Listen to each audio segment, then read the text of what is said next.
Діти, що ми робимо, якщо пролунав обстріл?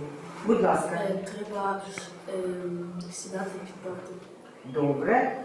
On the 25th of January this year, a month exactly before this war started, we visited school number 5 on the eastern outskirts of Mariupol. Діти, увага, обстріл! We filmed with Class 6B as the 12-year-olds were put through drills on what to do in case of shelling. Ходити до роботи було дуже важко. We interviewed two teachers, Svetlana, the head, and Ludmila, in charge of the primary school. You can tell a surprising amount about pride in profession by the way people introduce themselves. Мене звати Кальсіна Світлана, я працюю директором комунального закладу, спеціалізована школа перших-третіх ступенів номер 5 з поглибленим вивченням окремих предметів. А я Семерня Людмила, вчитель початкових класів. At the time, Svetlana and Ludmila didn't really think that a full-scale war was on its way to them. 7 years before, the neighborhood and the school had been shelled. And lightning doesn't strike twice, right? Mariupol before, and Mariupol 2 weeks ago.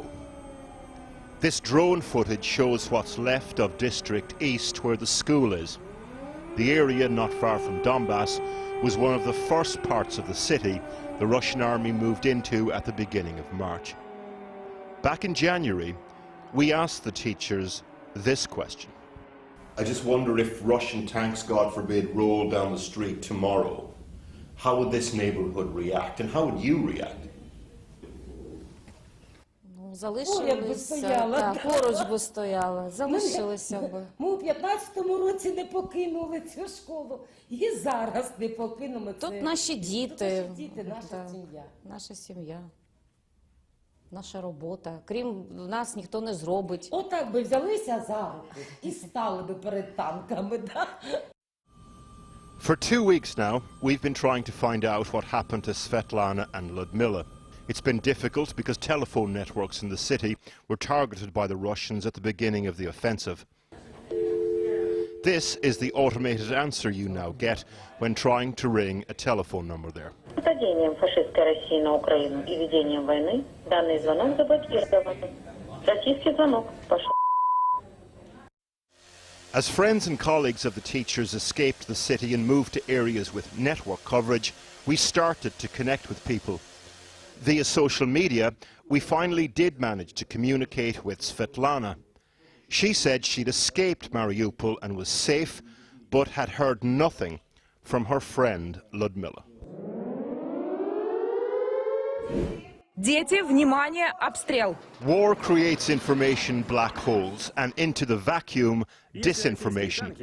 Ludmila knew all about that because a manipulated version of our original report, featuring the teachers, was used by a Russian news program in an attempt to demonstrate that Western media were exaggerating the prospect of war. The Russians did invade, of course. The bombardment of Ludmila's neighborhood was not fake news, it was real.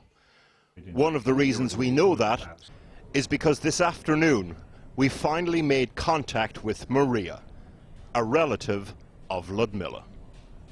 Погибла она 4 марта от осколочного ранения. В соседний дом прилетел боеприпас, снаряд, то есть он разорвался, и Людмила Анатольевна получила смертельное ранение и умерла, мгновенно, можно сказать.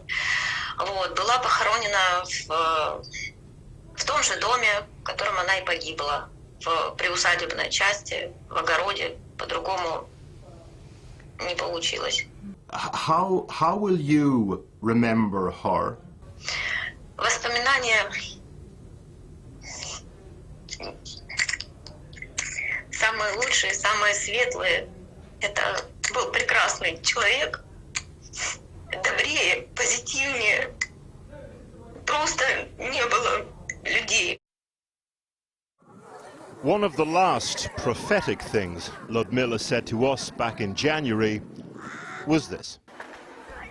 А мені нікуди бігти. У мене тут моя сім'я, тут моя земля і тут мій рідний дім. Ми у 15-му році не покинули цю школу і зараз не покинемо.